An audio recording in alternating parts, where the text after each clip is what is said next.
Hello guys, welcome back sa aking channel. Ngayon guys, ito nagagawa na naman ako ng posit na malalaki. Ito yung kalahati sa binili ko nung nakaraan. Hinati ko siya ng dalawang hati kasi sobrang dami. Ang gagawin ko dito guys, adobong pusit na gagawin natin ngayon. So ibang klaseng pusit kasi ito, malalaki, kaya hiniwa-hiwa ko siya ng ganyan, kaya malalapad na tingnan, malalaki kasi. Kaya ayan guys, gawin ko na lang tong adobo kasi nagsawa na ako doon sa ginawa kong kinilaw. Kaya hugasan na lang natin to ng maayos para matanggal tong mga natitirang balat. Tatlong beses lang natin to hugasan. Ayan mga kapatid, mura lang kasing mga pusit dito, halos pinamimigay na lang. Kaya ayan nung nabili ko nakaraan, ito yung natira, kaya gagawin ko tong adobo na lang. So ayan mga kapatid, para meron tayong may content. Ayan, hindi na tayo nakapag-premiere. So ayan mga kapatid, ganun lang. Pag walang pasok, gawa-gawa tayo ng may content natin. So linisin ko lang to ng maayos para maalis tong mga itim-itim. Pero malinis na to. Yung itim-itim kasi dumidikit yan sa balat ng pusit. Kaya kahit anong hugas, andyan pa rin. Tinanggalan ko na rin to ng balat. Yan guys. So pakuluan ko lang to sa tubig. Ayan, nag-ano na ako ng tubig yan sa zero lang maliit. Pakuluan ko lang yan, tapos ilagay ko yung pusit. So ayan na, lumambot na yun. Kumulo na yung tubig. Lagay na natin tong pusit para lumambot. So ayan, huwag na nating idiretso pagluto kasi matigas. So maganda yung pinapalambot muna natin para konting gisa-gisa na lang ba. Kaya ayan. So kumukulo na yung tubig. Siguro na to, luto na to. Baliktarin lang muna natin para magpantay yung luto niya. Ayan. Hiwain na natin. Tapos maliliit na hiwa lang, hindi masyadong malalaki. Tamang-tamang hiwa lang guys. Ayan, lambot na hiwain. Ang sarap nito, lambot kainin.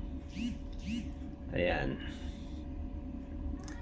Adobuhin ko na lang to kasi nung nakaraan ginawa ko siyang kinilaw.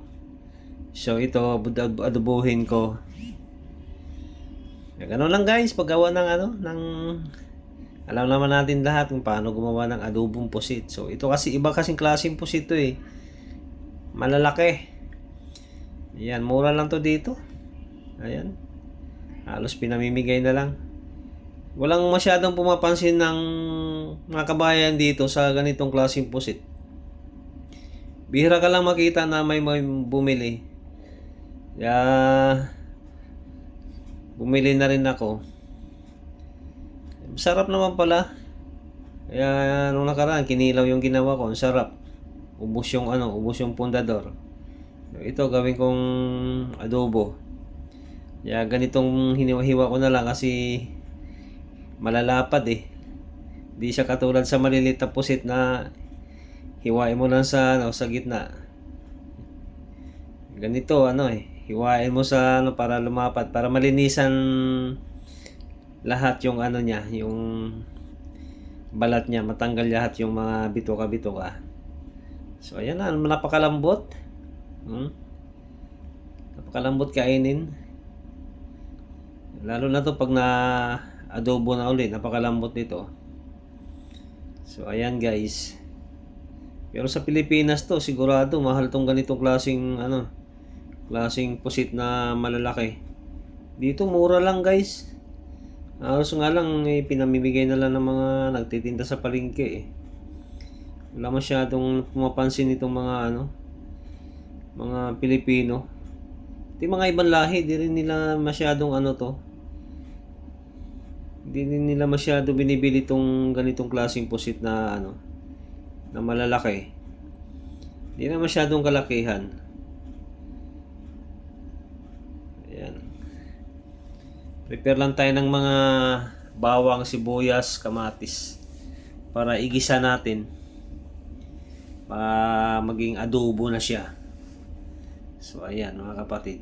Kailangan maraming bawang para lasap na lasap yung lasa.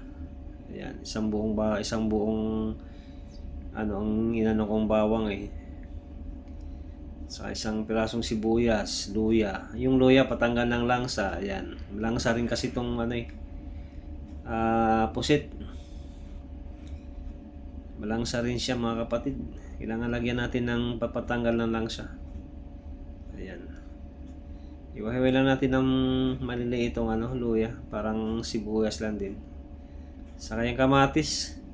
Isang piraso lang nilagay ko pero okay na siguro to. Ayan. Pag sobra kasi sa kamatis, sobrang nagsasabaw yung nagsasabaw yung adobo. Kaya hindi mo na siya lagyan ng tubig. Kasi yung katas ng kamatis, yun na yung pinakasabaw Pero dapat mga 3 pirasong kamatis o 2. Kasi para may sabaw siya konti. O ito naman, tong sili para medyo maanghang. Ayan, mas maganda sana kung siling labuyo.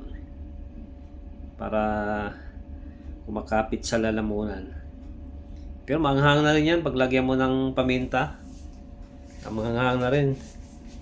So ito, mag-ano na tayo ng mag-ano na tayo ng bawang. Mag-isa na tayo ng bawang. Ilagay na natin tong bawang.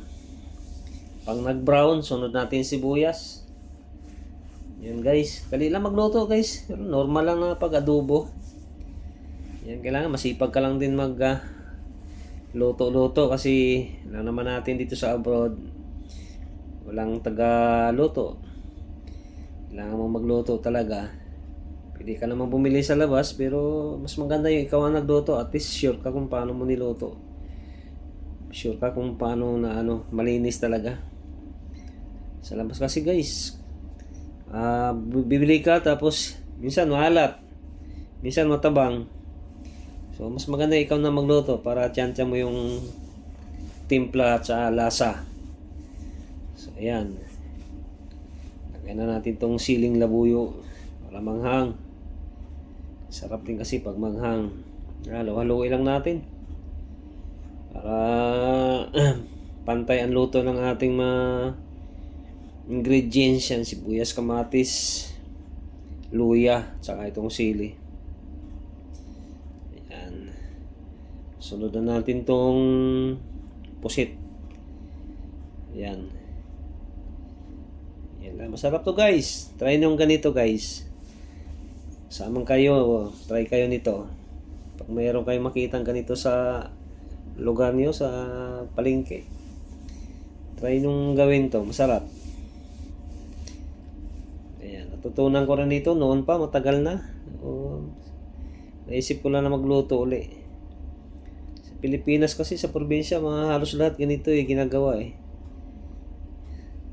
Ginagawang ulam sa probinsya.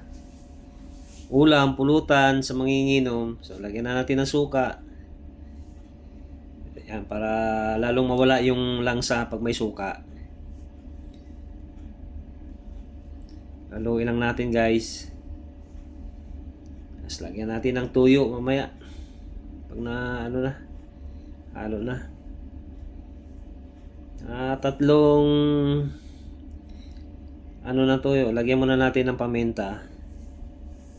Pandagdag anghang. Sus, nako, ang sarap nito. Mayroon kang isang kahong Red Horse pulutan. Ay, nako, sarap. Pwede ulam, pwede pulutan na rin. Ayan guys. Usok-usok pa. Lagyan natin ng tuyo. Yan. 3 ganyang tuyo. Sukat. Pwede na yan. Hindi na yan maalat. Yan. Halo-haloin na natin. Para mas lalong lumasa pa. Yan guys. Biruin mo. Ganyan lang para ano niya, pero sarap niyan. Mura lang to bili ko nito mga kapatid. 10 lang. Ang dami na kaya hinati ko na lang. So ayan guys, maraming salamat. Sana'y nakakuha kayo ng tips or idea kung paano gawin to, ha. Yan, nilagyan ko na ng magic sarap para mas lalong lumasa. So halo natin konti para maano yung lasa niya. So ayan guys, maraming salamat sa inyo mga kapatid sa inyong panonood. So ganun lang ang paggawa ng ginisang pusit, ginisa na adobo na rin. Hindi lang may ano na, may tuyo suka. So adobo na rin tawag natin dito. So wala lang ano, yung ata, yung pang-itim niya. Kasi tinapon ko yung ata. So ayan na guys, maraming salamat. Sana'y makuha kayo ng tips. Thank you guys sa inyong panonood.